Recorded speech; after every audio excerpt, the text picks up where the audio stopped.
নমস্কার। আজকে আমি চলে এসেছি আমার প্রতিবেশী বাড়ির বাগানে। আমি এখানে কচু পাতা নেব। কোন পাতাটা নেব দেখানোর জন্য জাস্ট এসেছি। এই যে নতুন এই মুড়ানো পাতাগুলো নেব। জাস্ট আপনারাও যখন ব্যবহার করবেন তখন এই মুড়ানো পাতাগুলো ব্যবহার করবেন। এই একদম এই কচি পাতাগুলো আমি এখান থেকে নেব। আমি পলির অনুমতি নিয়েই গাছের পাতাগুলো আমি কয়েকটা নেব।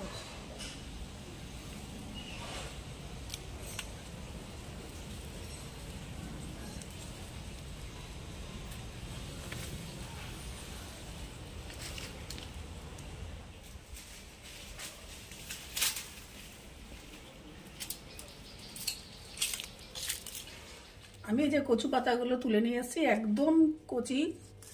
হ্যাঁ, এটাকে জলে সিদ্ধ না করলেও হয়। এটাকে এখন কি করব, আমি বটি দিয়ে বা ছুরি দিয়ে এরকম একদম কুচি কুচি করে কাটবো, একদম মিহি কুচি করে ফেলবো।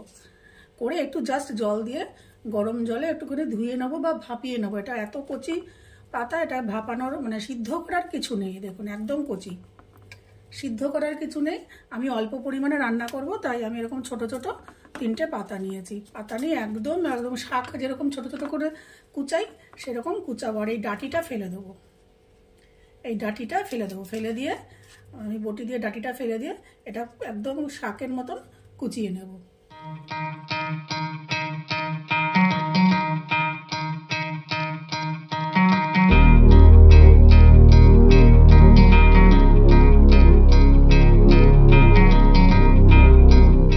এবার আমি নিয়ে নিচ্ছি কিছু কুচনো নারকোল। আপনারা এই নারকোলটাকে কুড়িয়েও ব্যবহার করতে পারেন। আমি যেহেতু এটাকে পেস্ট করব আর কুড়ালাম না, আমি একদম মিহি করে কুচিয়ে নিয়েছি। এইবারে নিয়েছি পোস্ত,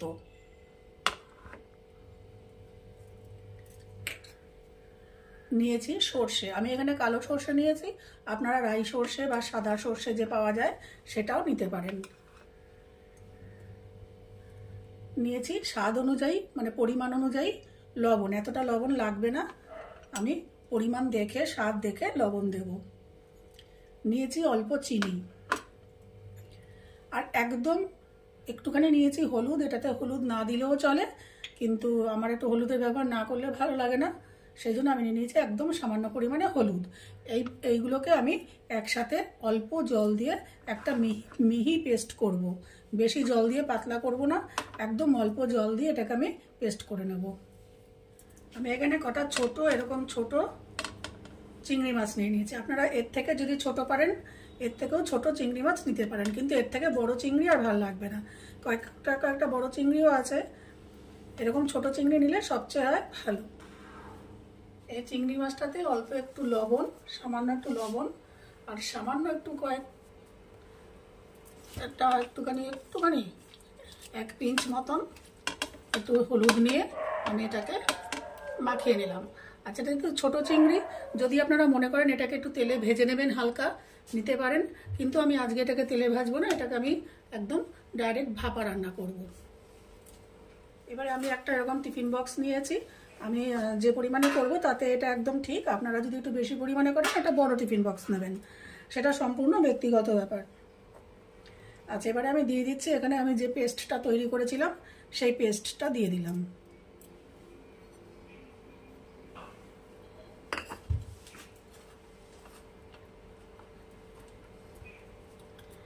এবার দিয়ে দিচ্ছি ওই কচু পাতাটা, আমি একদম কুচি করেছি। আমি ভেবেছিলাম এটাকে একটু গরম জলে সিদ্ধ করব, কিন্তু এত কচি এটা গরম জলে সিদ্ধ করলাম না, এটা আমি এমনিই দিয়ে দিলাম।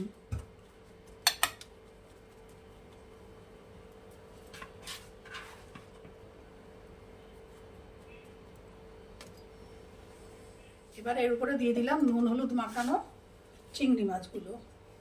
চিংড়ি মাছগুলো আপনারা হালকা ভেজেও ব্যবহার করতে পারেন। দিয়ে দিচ্ছি একটু সর্ষের তেল,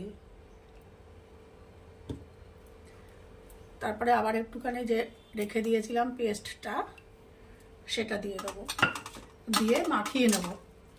এটা ভালো করে মাখিয়ে নেব।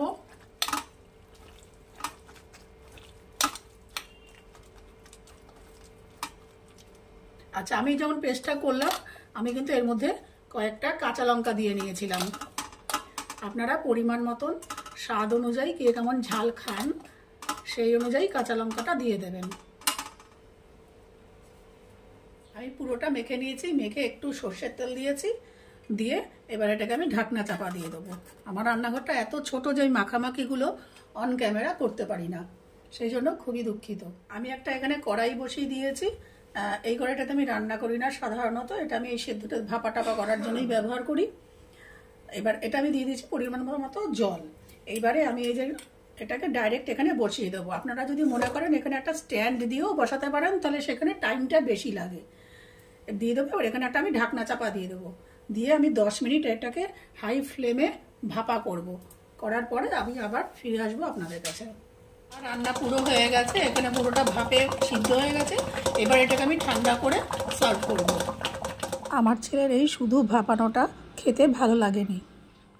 ছেলের এবং বাড়ির অন্যান্যদের শুধু ভাপানো মাছটা, মানে কচু পাতা দিয়ে আমি যে ভাপানো মাছটা করেছিলাম, সেটা খেতে ভালো না লাগাতে আমি একটা কড়াই গরম করে সেখানে সর্ষের তেল আর কালো জিরা ফোড়ন দিয়ে মিশ্রণটাকে একটু শুকিয়ে নিয়েছি, আর নামানোর আগে একটু সর্ষের তেল দিয়ে নাড়াচাড়া করে নামিয়েছি। এবার এই পদটি কিন্তু দুর্দান্ত স্বাদের খেতে হয়েছিল।